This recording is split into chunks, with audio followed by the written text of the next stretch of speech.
tout le monde, donc c'est Brunsky pour Melo Live Lab. Donc aujourd'hui on va faire un petit peu le tour de mon studio, on va voir un peu mes différentes bécanes. Voilà, on va faire un zoom sur chacune pendant à peu près 10 minutes. Allez, on commence.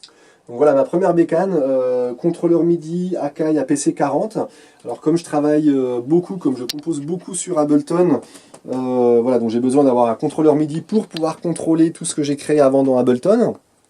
Donc voilà, cette bécane me sert à déclencher toutes mes différentes scènes de manière horizontale et si je veux aussi mes différents tracks qui sont organisés voilà, de manière verticale. Avec la PC40 on peut contrôler en live donc 8 pistes ici. Alors sur ma première piste j'ai le kick, ma deuxième piste j'ai le clap ou le snare. Alors voilà, on va juste écouter rapidement. Voilà, donc le kick ici, je peux jouer sur le volume là-haut. Deuxième piste ici, j'ai le snare ou le clap. Troisième et quatrième ici, j'ai troisième piste, mes hi-hats fermés, sur lequel je peux activer du delay. Voilà. Quatrième piste, on l'entend pas pour le moment, mais c'est les hi-hats ouverts. Voilà. Hop. Cinquième piste, j'ai les drums, mais là j'en ai pas sur ce morceau-là. Sixième, j'ai la basse, sur laquelle j'ai mis de l'overdrive. Voilà. Septième piste, j'ai mes pads. Donc pour le moment, voilà, sur cette scène-là, il n'y a pas de pads. Et sur ma huitième piste, ici, j'ai mes mélodies. Pareil, donc je mets de la reverb dessus. Je peux jouer sur ma reverb. Voilà. Donc mon set live est organisé de manière verticale, avec des scènes de 8 à 16 mesures à peu près. Voilà, et puis donc avec les faders ici pour contrôler aussi chaque élément dont je vous ai parlé. Alors en plus bien entendu de ces 8 scènes ici, de ces 8 pistes pardon ici, j'en ai beaucoup plus dans Ableton Live, mais voilà, j'ai vraiment centralisé ici celles que je veux contrôler le plus possible pendant mon live. Donc voilà.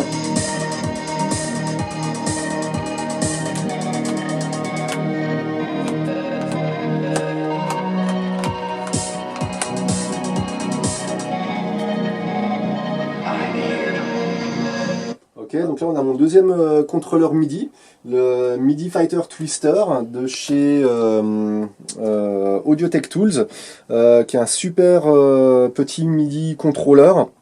Voilà, avec une banque de 16 potards qui font aussi bouton poussoir, qu'on peut vraiment mapper comme on veut dans Ableton. Donc voilà, au niveau du mapping, moi j'ai mis essentiellement des effets qu'on va écouter. Alors, hop, sur les... Voilà, j'ai mis du delay sur les claps, les snares. Voilà, et dès qu'on relâche, ça annule l'effet. Ensuite, sur la mélodie, j'ai mis pas mal de... Comme je fais la techno mélodique, j'ai mis du delay, du chorus.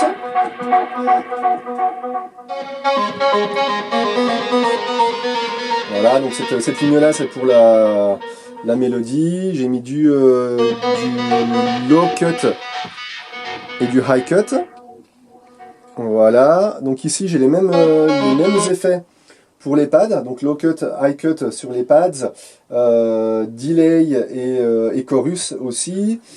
Ensuite j'ai mis ici un low cut et un high cut sur ma piste master.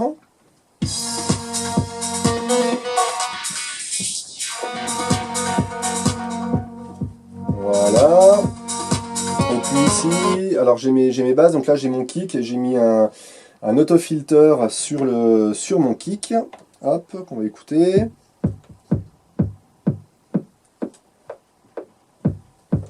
Voilà, donc j'ai mis la même chose aussi sur ma basse. Et ici, j'ai paramétré en mode panic button. Donc en fait, quand j'envoie plein d'effets en même temps, soit pendant les montées, soit pendant pendant le morceau un peu à tout moment, je peux, juste d'un coup d'activation ici, couper tous les effets d'un seul coup. Donc ça, c'est vraiment pratique, surtout pour les montées. Voilà. J'ai aussi le Moog Subfati, qui est vraiment super pour faire des basses, des lignes de basse. Donc je l'utilise directement en live en jouant au clavier ou également en mode MIDI avec Ableton Live, donc pour moduler les mélodies en même temps. Donc voilà, on peut moduler pas mal de paramètres au niveau du son.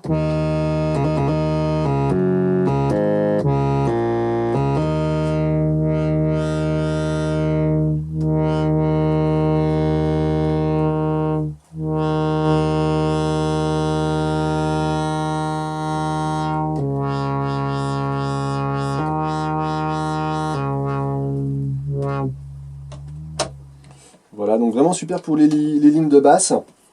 Et pas que, comme j'ai dit, pour le leads aussi, moi j'utilise pas mal en leads. Voilà, donc là on a le Arturia Mini Brut 2, qui est un synthé voilà, qui est très, très complet. Celui-ci, je l'utilise beaucoup plus pour la partie composition et au studio que pour le live. Maintenant au niveau du live, j'utilise beaucoup pour faire des arpeggiators que je peux moduler en même temps. Alors voilà un exemple.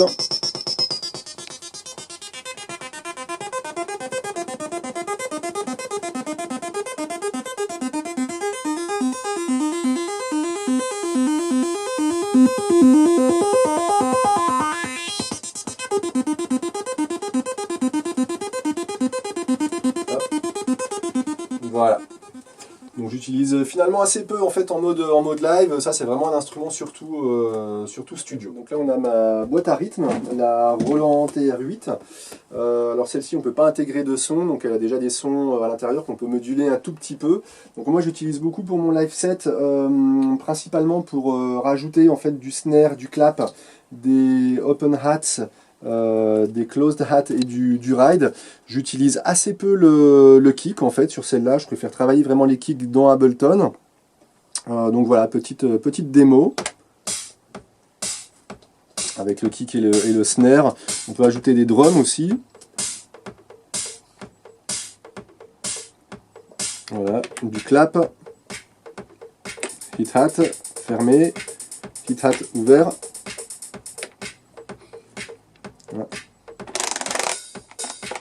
Voilà.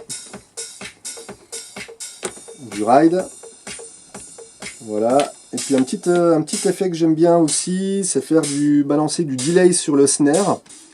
Voilà, surtout pendant les montées ou avant de reprendre une scène. Voilà.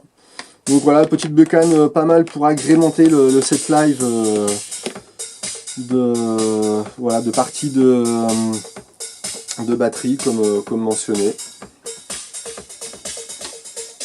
Voilà, donc j'ai aussi le Machine MK2, voilà, avec 16 pads dessus, donc avec plusieurs banques de sons. Alors les banques de sons, c'est moi qui les ai créées, hein, c'est des samples que j'ai intégrés dans la machine, et donc que j'utilise voilà, pendant mon live. Voilà, il y a du snare, il y a plusieurs trucs. Alors si on fait un exemple avec un morceau.